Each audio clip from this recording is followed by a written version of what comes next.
Hello साथियों, आपका स्वागत है क्लास 10 साइंस 10 मिनट में। साथियों, आज के इस वीडियो में प्रकाश चैप्टर में समतल दर्पण से संबंधित कुछ इम्पोर्टेंट क्वेश्चनों को सीखेंगे। सबसे पहले हम जानेंगे समतल दर्पण क्या है। वह दर्पण जिसका परावर्तक सतह समतल हो समतल दर्पण कहलाता है। कहने का तात्पर्य है जिस दर्पण का एक तल समतल हो समतल दर्पण कहलाता है। जैसे जो घरों में हम दर्पण का प्रयोग करते हैं वह समतल दर्पण कहलाता है। क्लियर।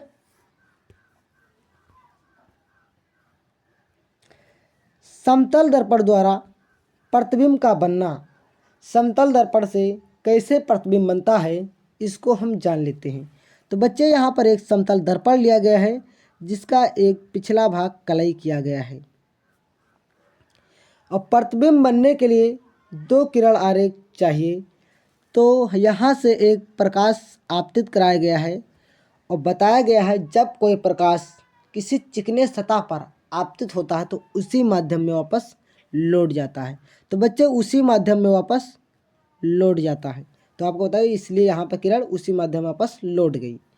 दूसरी किरण आरेख भेजा गया, वो भी उसी माध्यम में वापस लौट जाएगी क्योंकि चिकने तल से टकराता है तो उसी माध्यम में वापस लौट जाता है।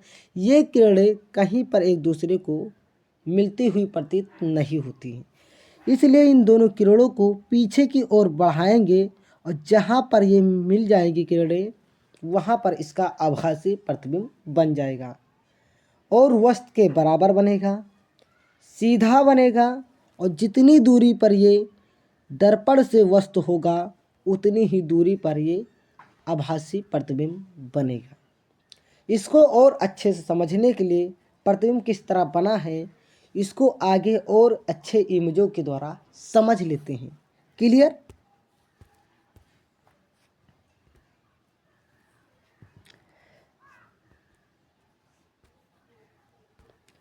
तो समतल दर्पण द्वारा प्रतिबिंब का बनना।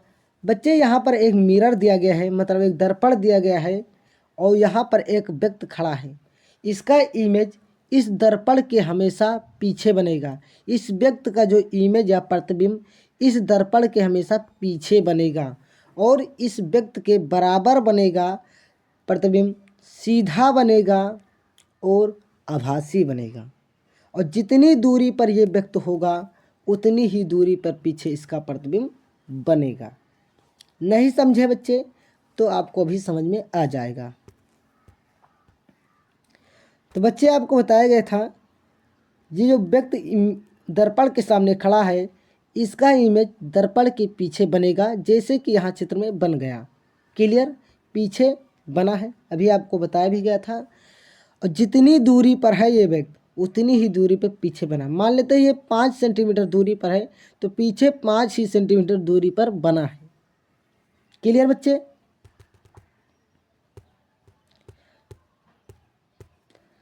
बच्चे, आपको बताया गया जितना बड़ा वस्तु होगा उतनी ही बड़ी प्रतिबिंब बनेगा या उतना ही बड़ा प्रतिबिंब बनेगा। सीधा बनेगा, हमेशा सीधा बनेगा और आभासी बनेगा और प्रतिबिंब मतलब दर्पण के पीछे बनेगा।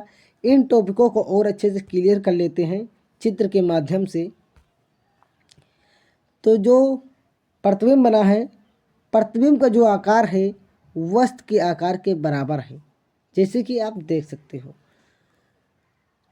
प्रतिबिंब की दर्पण से दूरी जितनी है, प्रतिबिंब की दर्पण से दूरी जितनी है उतना वस्तु की दूरी दर्पण से भी है।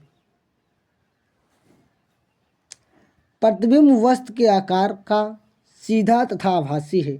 जो प्रतिबिंब है बच्चे, जो प्रतिबिंब है वस्तु के आकार का है और सीधा तथा आभासी भी है। क्लियर।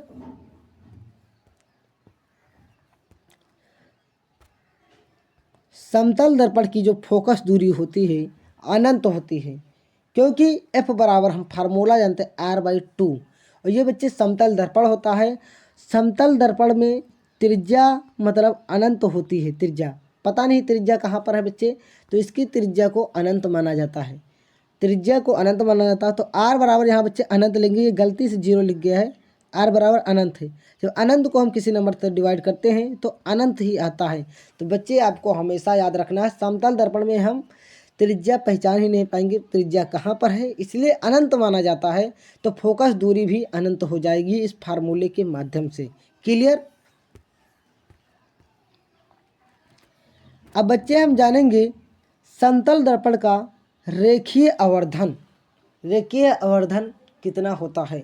तो रेखीय आवर्धन को मैग्नीफिकेशन कहते हैं, इसलिए यहाँ पर m से प्रदर्शित किया गया है। तो समतल दर्पण का जो रेखीय आवर्धन होता है उसका फार्मूला होता है प्रतिबिंब की लंबाई बटे वस्तु की लंबाई।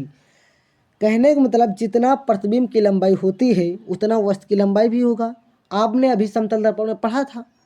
तो मान लेते हैं प्रतिबिंब की लंबाई x है और वस्तु की लंबाई भी बच्चे x है, तो कट जाएगा तो 1 आ जाएगा। तो समतल दर्पण का रेखीय आवर्धन हमेशा 1 ही आएगा। एनी डाउट बच्चे? No doubt. आगे हम कुछ क्वेश्चनों को देखते हैं। तो पहला क्वेश्चन स्क्रीन पर दिख रहा है, समतल दर्पण की फोकस दूरी है 0 है कि अनंत है कि 25 सेंटीमीटर है कि -25 सेंटीमीटर है। तो बच्चे आपको बताया गया था समतल दर्पण की फोकस दूरी अनंत होती है। क्लियर। दूसरा क्वेश्चन है, समतल दर्पण द्वारा प्रतिबिंब का आवर्धन होता है। अभी आपको आवर्धन का फार्मूला बताया गया था, प्रतिबिंब की लंबाई बटे वस्तु की लंबाई। मान लेते हैं प्रतिबिंब की लंबाई x है तो वस्तु की लंबाई भी x होगी, इसको डिवाइड कर देंगे तो 1 आएगा। आप डाट याद रखो, समतल दर्पण की आवर्धन जो होता है हमेशा एक ही होता है। तो आपका पहला ऑप्शन लॉक कर दिया जाए। Any doubt? No doubt.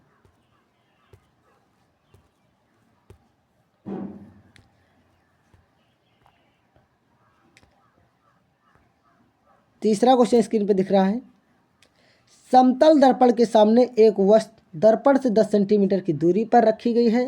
तो दर्पण से प्रतिबिंब की दूरी, तो बच्चे मान लेते हैं एक समतल दर्पण है और इस समतल दर्पण से 10 सेंटीमीटर दूर कोई वस्तु रखी गई है, तो इसका प्रतिबिंब भी दर्पण के पीछे 10 सेंटीमीटर दूर ही बनेगा।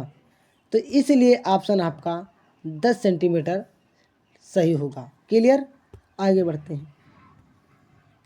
चौथा क्वेश्चन हमारा है, किसी दर्पण से आप चाहे कितनी ही दूरी पर खड़े हो आपका प्रतिबिंब सदैव सीधा प्रतीत होता है। तो वह दर्पण आपको अभी बताया गया था, समतल दर्पण के सामने कोई भी वस्तु होगा उसका प्रतिबिंब सीधा भी बनेगा, और सीधा समतल दर्पण में बनता है, उत्तल दर्पण में भी बनता है। इसलिए यहाँ पर दोनों ऑप्शन में है, इसलिए ऑप्शन नंबर डी को लॉक कर दिया जाए। साथियों, अगर वीडियो पसंद आया हो तो वीडियो को लाइक, सब्सक्राइब और अपने दोस्तों को भेजें।